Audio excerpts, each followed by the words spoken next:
3 ఏళ్ల క్రితం రాయచోటికి జిల్లా హోదా ఇచ్చారు. ఇప్పుడు సడన్గా దాన్ని రద్దు చేసేశారు. అసలు ఎందుకిలా జరిగింది?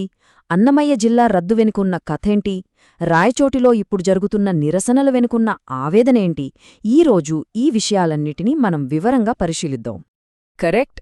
ఇదే ఇప్పుడు రాయచోటిలో మండుతున్న ప్రశ్న.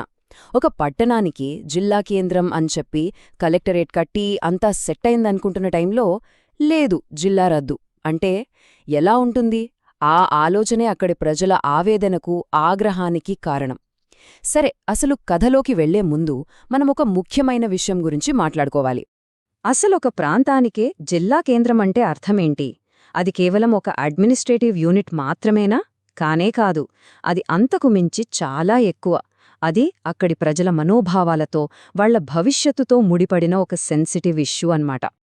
చూడండి, జిల్లా కేంద్రమంటే కేవలం ఓ బోర్డు మార్చడం కాదు కదా. దాంతోపాటే ఉద్యోగాలొస్తాయి, ప్రభుత్వ ఆఫీసులన్నీ అక్కడికే వస్తాయి, చుట్టుపక్కల ప్రాంతాల్లో డెవలప్మెంట్ కనిపిస్తుంది. వీటన్నింటికన్నా ముఖ్యంగా ఆ ప్రాంతానికి ఒక రాజకీయ గుర్తింపు, ఒక ఆత్మగౌరవం వస్తాయి. ఇది మా జిల్లా అని చెప్పుకునే ఓ సెల్ఫ్ రెస్పెక్ట్ అన్నమాట. అందుకే ఎప్పుడైతే జిల్లా కేంద్రం వస్తుందో అక్కడి జనం తమ భవిష్యత్తును దాంతో ముడిపెట్టుకుంటారు. వాళ్ల ఆశలన్నీ దానిపైనే ఉంటాయి. సరే, ఇప్పుడు స్ట్రెయిట్గా పాయింట్లోకొచ్చేద్దాం. ఈ సంక్షోభం అసలెలా మొదలైంది? ఈ నిర్ణయం వెనుక ఉన్న నిజాలేంటి? కథ చాలా సింపుల్గా మొదలైంది. 2022లో రాయచోటిని హెడ్ క్వార్టర్స్గా అన్నమయ్య జిల్లాను ఏర్పాటుచేశారు. వెంటనే కలెక్టరేట్, ఎస్పీ ఆఫీస్, ఇలా జిల్లా స్థాయి ఆఫీసులన్నీ వచ్చేశాయి.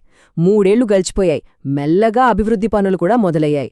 ప్రజలు కూడా ఈ కొత్త సిస్టంకి అలవాటు పడుతున్నారు. అంతా బావుంది అనుకుంటున్న టైంలో ప్రభుత్వం బాంబు పేల్చింది. అన్నమయ్య జిల్లాను రద్దు చేస్తున్నామని ప్రకటించింది. ఇక్కడ మనం చాలా క్లియర్గా అర్థం చేసుకోవాల్సిన పాయింట్ ఒకటుంది. ప్రజల కోపం మదనపల్లికో, మార్కాపురానికో జిల్లా హోదా ఇవ్వడం మీద అస్సలు కాదు. వాళ్ల ఆవేదనంతా ఒక్కటే. 3 ఏళ్లుగా ఉన్న మా జిల్లాను ఉన్న పళ్లంగా ఎలా తీసేస్తారు అనేది వాళ్ల ప్రశ్న. మరి ఈ రద్దు ప్రాసెస్ ఎలా జరిగిందో చూస్తే ఇది ఇంకా కాంప్లికేటెడ్గా అనిపిస్తుంది. ఒకే జిల్లాగా ఉన్న అన్నమయ్యను 3 ముక్కలు చేసేశారు. రాయచోటి నియోజకవర్గాన్ని తీసుకెళ్లి కొత్తగా ఏర్పడిన మదనపల్లి జిల్లాలో కలిపారు. రైల్వే కోడూరును తిరుపతి జిల్లాలో, ఇక రాజంపేటను పాత కడప జిల్లాలో విలీనం చేశారు. అంటే ఒకప్పుడు ఒకే గొడుగు కింద ఉన్న 3 నియోజకవర్గాలు ఇప్పుడు 3 వేర్వేరు జిల్లాల కింద చల్లచెదరైపోయాయన్నమాట. ఇక ఊహించినట్టే ఈ నిర్ణయం బయటకు రాగానే ప్రజల్నుంచి తీవ్రమైన వ్యతిరేకత మొదలైంది. గ్రౌండ్లో రియాక్షన్ ఎలా ఉందో ఇప్పుడు చూద్దాం. గత కొన్ని రోజులుగా చూస్తే రాయచోటి మొత్తం నిరసనలతో, ధర్నాలతో, రాస్తారోకులతో అట్టుడుకుతోంది.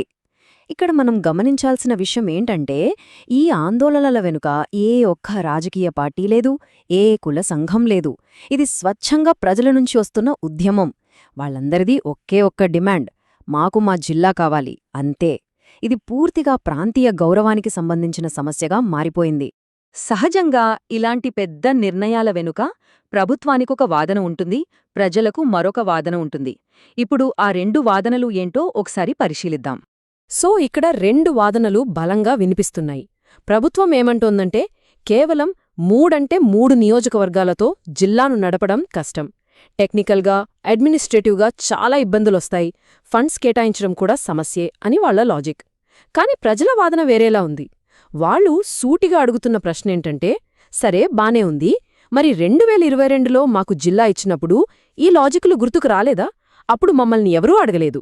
ఇప్పుడు వేరే ప్రాంతాల కోసం ప్రజాభిప్రాయం అంటున్నారు, మరి మా అభిప్రాయం ప్రజాభిప్రాయం కాదా అనేది వాళ్ల సూటి ప్రశ్న. ఈ మొత్తం ఎపిసోడ్లో ఒక ఎమోషనల్ యాంగిల్ కూడా ఉంది. అదేంటంటే, ఈ నిర్ణయం తీసుకుంటున్నప్పుడు క్యాబినెట్లో జరిగిన డ్రామా. సమాచారం ప్రకారం రాయచోటి ఎమ్మెల్యే మరియు మంత్రి అయిన రాంప్రసాద్ రెడ్డి ఈ నిర్ణయం తీసుకున్న క్యాబినెట్ మీటింగ్లో కన్నీళ్లు పెట్టుకున్నారట. ఆయన తన ప్రాంత ప్రజల ఫీలింగ్స్ని ముఖ్యమంత్రికి చెప్పడానికి చాలా గట్టిగా ప్రయత్నించారు. కానీ అప్పటికే డెసిజన్ ఫైనల్ అయిపోయింది. దాంతో ముఖ్యమంత్రి ఆయన్ని ఓదారుస్తూ, మీ నియోజకవర్గం డెవలప్మెంట్ బాధ్యత నేను తీసుకుంటాను అని హామీ ఇచ్చినట్లుగా వార్తలొచ్చాయి. ఓకే, ఇది పరిపాలనా నిర్ణయం. కానీ దీనికి ఖచ్చితంగా రాజకీయ పర్యవసానాలు ఉంటాయి. లాంగ్ టర్మ్లో దీని పొలిటికల్ ఇంపాక్ట్ ఎలా ఉండబోతోంది? పొలిటికల్ అనలిస్టులు ఏమంటున్నారంటే ఇది అధికార పార్టీకి, ముఖ్యంగా స్థానిక మంత్రి రాంప్రసాద్ రెడ్డికి రాజకీయంగా చాలా పెద్ద దెబ్బ. ఎందుకంటే ఇది జనాల ఎమోషన్స్తో ముడిపడిన విషయం. ఓటర్లు ఇలాంటి విషయాల్ని అంత ఈజీగా మర్చిపోరు. రాబోయే ఎన్నికల్లో ఈ నిర్ణయం ప్రభావం ఖచ్చితంగా ఉంటుందని అంచనా వేస్తున్నారు. ప్రభుత్వమైతే తన నిర్ణయాన్ని ప్రకటించేసింది. ప్రస్తుతానికి చూస్తుంటే దీన్ని వెనక్కి తీసుకునే అవకాశాలు దాదాపుగా లేనట్టే కనిపిస్తోంది. కాబట్టి ఈ నిర్ణయం వల్ల వచ్చే రాజకీయ పరిణామాలను అటు పార్టీ, ఇటు నాయకులు ఎదుర్కోక తప్పదు. చివరిగా ఒక ప్రశ్నతో ముగిద్దాం. అన్నమయ్య జిల్లాను రద్దు చేయటం అనేది పరిపాలనా సౌలభ్యం కోసం తీసుకున్న తప్పనిసరి నిర్ణయమా, లేకపోతే ప్రజల మనోభావాలను అంచనా వేయడంలో జరిగిన ఒక పెద్ద రాజకీయ తప్పిదమా? ఈ ప్రశ్న గురించి ఆలోచించండి. మరో విశ్లేషణతో మళ్ళీ కలుద్దాం.